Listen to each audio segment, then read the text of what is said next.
So ayan guys, hello sa lahat to. Nandito tayo ngayon sa Manila Zoo. Pumunta ako ng Manila Zoo guys. And sa tagal-tagal ko na nandito sa Maynila, nagtatrabaho. First time ko pumunta talaga sa Manila Zoo. So tara, samahan niyo ako guys sa ating journey dito sa Manila Zoo.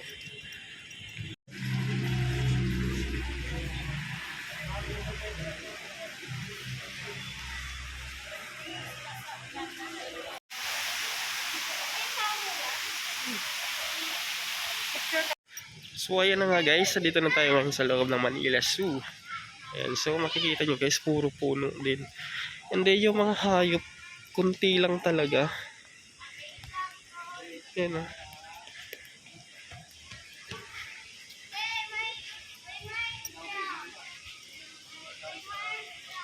Wala man masyadong hayop dito.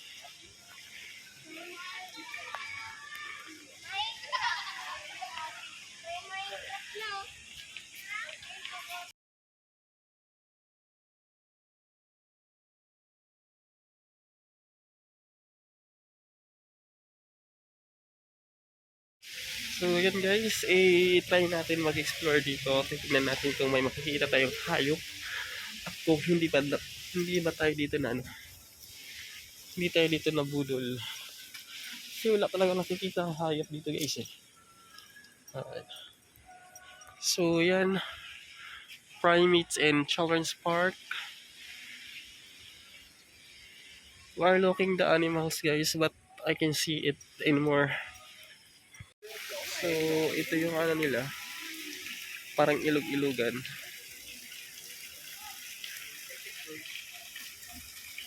We're not see it animal talaga guys. Hindi ko nakita animals dari guys, oh. Oh, walay animals good. Wag nabudol gid ko dire. Dapita. 300 pa kayo ang entrance dari guys. So dito, try natin na makyat dito guys. Titingnan natin sa taas if may animals doon.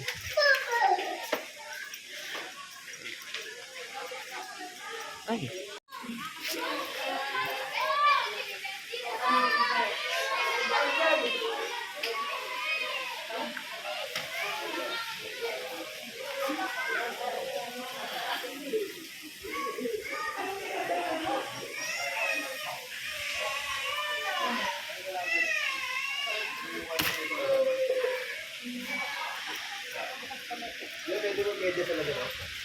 Ano?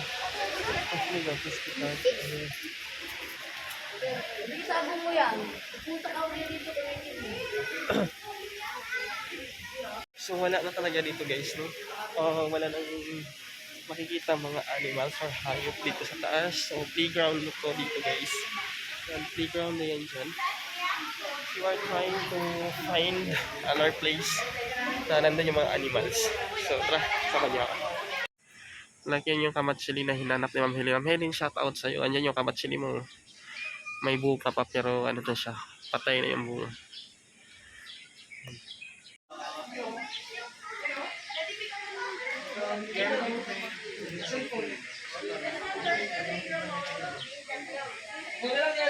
Yan guys, maraming pagbuka siya.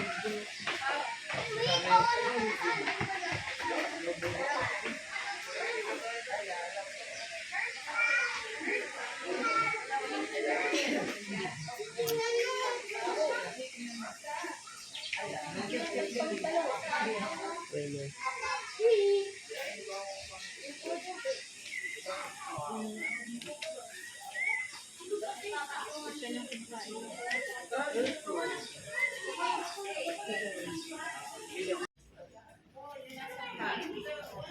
So ayan guys, may nakita tayong buhaya. Dati may mga puno yan dito, di ba?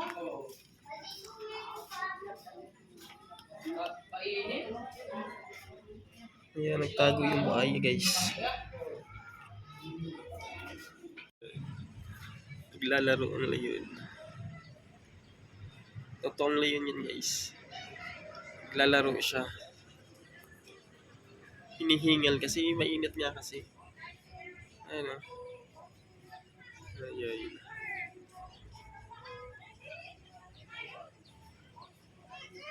Ayan, gumagalaw siya.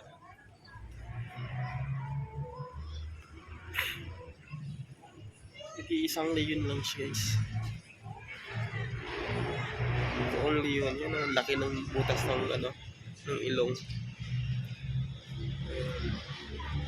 Lalaro siya, nagpapalamig siya, nagpasilong siya dun sa ilalim ng ano, parang upuan.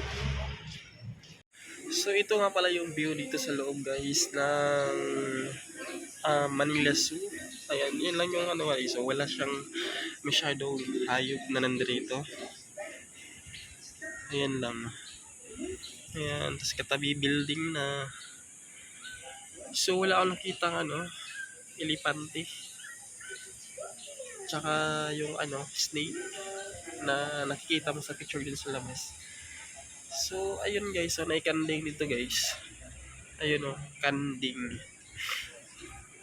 Zoom natin ha. I hope na makita nyo siya guys. Medyo magalaw nga lang siya pag sino mo na siya.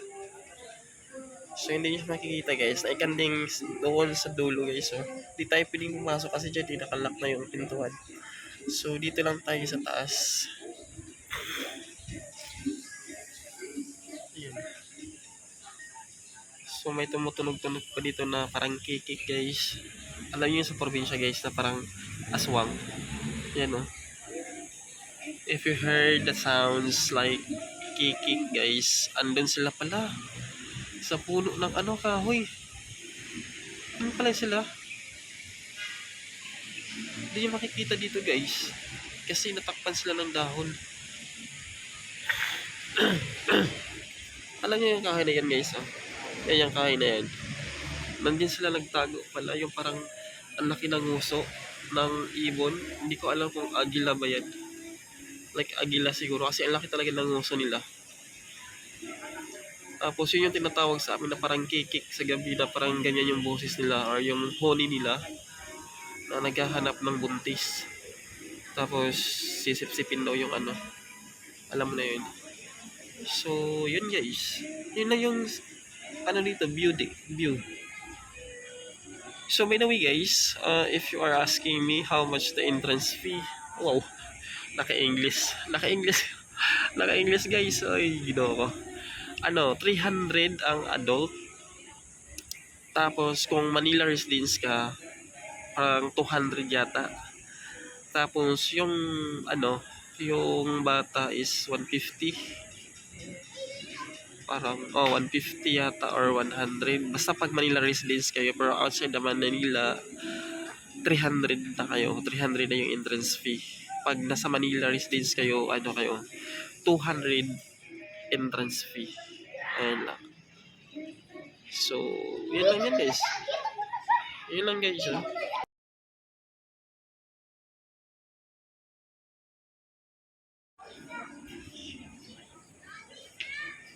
So, na-share ka ng mag-kanding style bitaw guys. Kana oh. Pero di na siya kanding guys. Kung sa rin nga namin kaani. Murag ka ng reindeer. Hindi siya reindeer eh. Kung saan na siya. Ako hibaw kasi pangalan ng hayupan na. Murag lobo. Ang sama. Pero dili siya lobo guys ha. Dili siya ero. Kanamura lang siya kanding tanawon. Pero wala siya sungay. Wala siya sungay.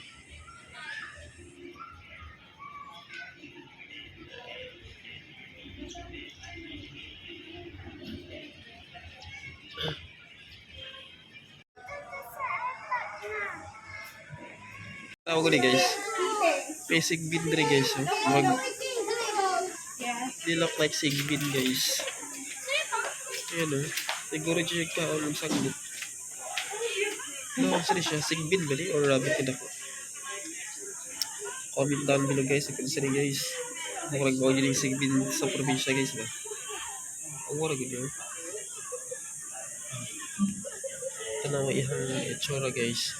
Murag dili alangan siya rabbit, alangan siyang kanding, kaya wala siya sungay. Pero murag sigbin lagi ni guys. Na nakadakop lagi sa sigbin diri sa Manila lagi.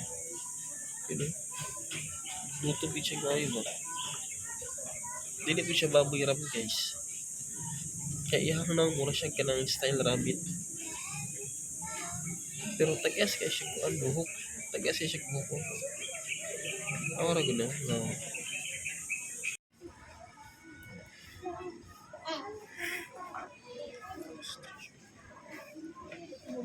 Tatlo kaya ka na. Oo.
So guys, nakakulong talaga.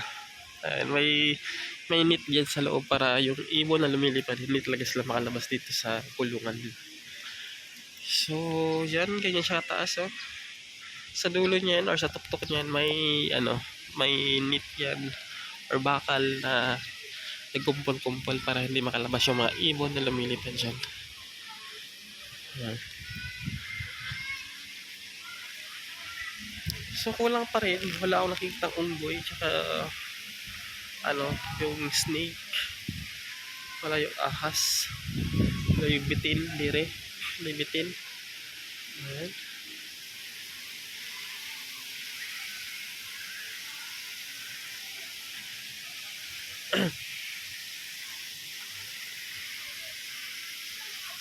Ano?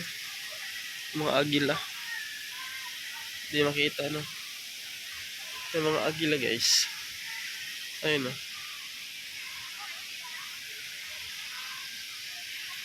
Maliliit pa nga lang sila. Wala, dami pala nila.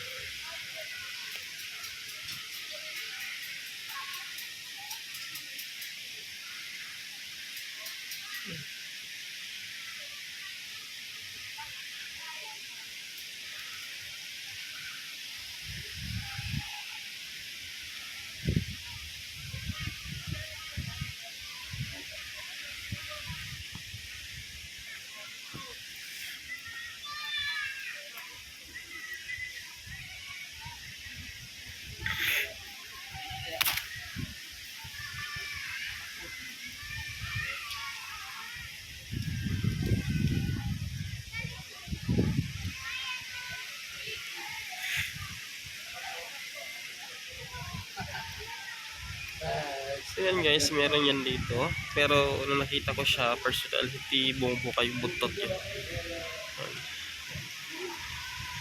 So we're going to exit na. I'm going to exit na guys. Yun na yung Myra 300 natin. Yun lang. Nakikita.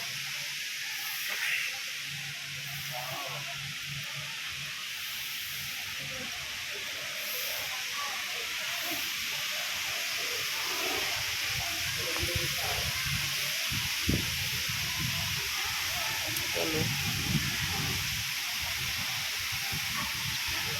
Agila. Agila.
garden dito guys. Oh. Garden dito sa loob ng ano, ng Manila. So,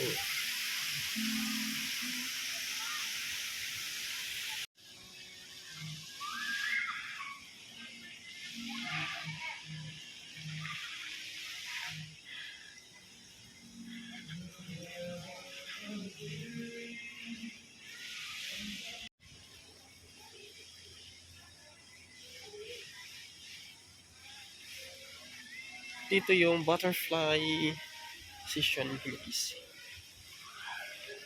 Wala lang butterfly ako nakikita.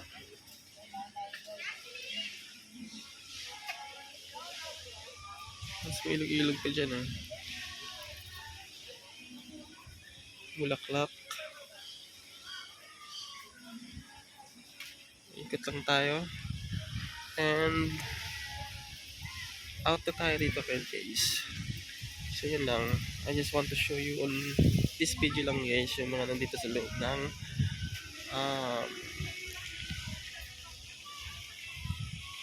Manila Zoo.